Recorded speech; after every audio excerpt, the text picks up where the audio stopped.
was really, really good for tourism. So because of that, I want to use that as a starting point.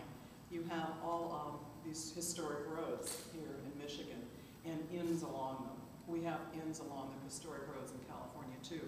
In some cases, those people have banded together to form an alliance and a marketing coalition around that type of property and brought in all kinds of interesting things like rallies and made those properties rallying points, bike tours, brought in bicyclists to groups of bicyclists going inn to inn, another way to market it. Folks who are birders, another way to market it. I want to see how many people in this room have some particular interests here before so I can kind of tailor this talk to what's really going on here in Michigan for you. How many of you are really involved in culinary arts? That's your passion. Several. Okay. How about quilting? Quilting and hand crafts, handicrafts. I've got a couple of those. Good, good, good. Literary folks, book clubs, reading. Okay, great. All right, does anybody like to come up with a topic of a hobby they have that they'd like me to expand on a little bit? Or endeavor to? Gardening. Gardening. Okay, oh, gardening is really a good one. Absolutely. Gardening, okay. Yes. Photography. All right. Those are some great topics to start taking off on. I want to talk a little bit about one that an inn that I visited in Missouri. It's called Bass and Baskets. It's a cute name. I always think catchy names are cute. And the couple who started it, Ed and Debbie Franco, were she was a teacher. He worked for Kentucky Fried, and he loves to fish. He's a noted bass fisherman, and she worked with Longenberger Baskets, which is a company that does fantastic baskets that I wasn't familiar with previously, so they're not really distributed in California. Well, she was at the Longenberger Basket Place and happened to see a B&B on her way back from one of their meetings, and she and Ed started talking, and they were newlyweds, and he said, well, you know, I have always dreamed about having like a fishing lodge. And together, they decided to go down to the Ozarks the very next weekend and start looking around. And bingo, they saw a for sale by owner sign on a house on Lake of the Ozarks. They ended up buying that house, expanding it, and they have taken their passion, Ed for fishing and Deb for baskets and crafts, and turned it into a thriving business. Amongst the things that they do is Ed has a column in a couple of newspapers in areas they draw from about fishing in the Ozarks. He also has a blog about fishing in the Ozarks.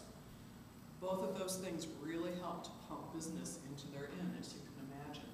They have 2 fishing boats, and he takes people out. He took my husband out fishing, and it gives him a wonderful experience. In the meantime, Deb has groups who come in who are interested in the baskets, but she's expanded way beyond that, put in a little gift shop where she sells the full line of Longenberger baskets and quilts and fishing-themed fun stuff, plaques and all sorts of fishing art. And they say that their income from these ancillary, just from the gift shop alone, the things that they sell, is as much as 20% of what they bring in. That's quite a bit, because it's not something that they have a cashier there or anything like that. This is just something they're doing out of basically a couple of nooks inside their inns. They have a basket display all over the common room, and that's the baskets. And they have one area upstairs where they took they couldn't put in a private bath, a small room, and turn that into the fishing store.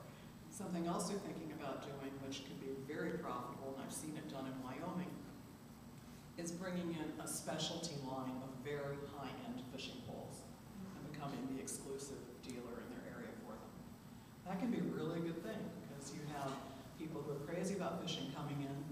They're not that fussy about what they're spending, or they wouldn't be buying that high-end fishing pole, and it can be a real natural for bringing in business.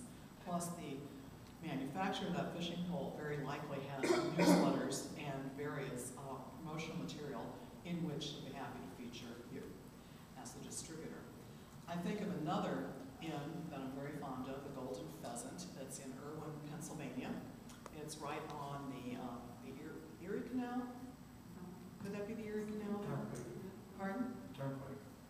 Okay, and I think it's on the Turnpike. It's on two things, but there's a canal that, you know, they used to transport everything right in the backyard. Well, my daughter, Marie, who works with me now, and I checked in there, this is 5 years ago, and it was about 10 o'clock at night, and I was speaking the next day. And I expected things to be, you know, Deadsville. It was a Thursday night or something, or Wednesday night. The place was jumping. The place was packed. And what they were doing was, Michelle is a chef, a husband, and he was doing a class on hors d'oeuvres that evening. And he was making hors d'oeuvres. It was a join in and make hors d'oeuvres thing. It was 10 o'clock at night. It was not a very nice weather outside. It was a weeknight. And they were doing landslide business. They have a beer and wine license, and there were some very expensive bottles of wine on the tables and that they were selling. Of course, people had purchased for their table, for themselves. Every room was booked upstairs with guests who didn't want to drive home.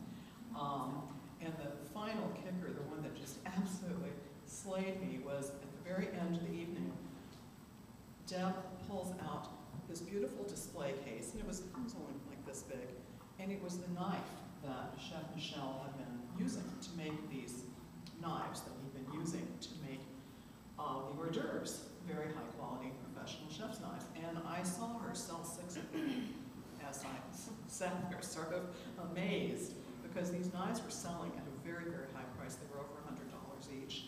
And she said their profit margin was over 50%. So that was a very nice evening for them, and they made quite a lot of money on a weeknight. So that was another great example of being able to take something that you love to do and build it out. Having your own cookbook, getting back to the culinary theme, is another way to capitalize on that. This is actually, I have to update that introduction. This is number 6. It just came out 10 days ago, and we're very pleased with it. These are all recipes from our members' inns. It's a great collection. Cinnamon Morning and Savory Nights is the name of this one. Doing your own cookbook is not that difficult these days with everything being digitally produced. You can also do cookbook equivalents, such as a bunch of gift cards, little note cards that have some of your favorite recipes stuck into a mug with your logo on it, wrapped in attractive cellophane paper with your logo colored ribbons, and put that next to your checkout for $15 or $20. There are a lot of ways to bring in some more revenue to your bottom line through things that you just enjoy doing. I've been in inns where one of the owners was an artist, and they had note cards. And those note cards, you know, just flew out the door.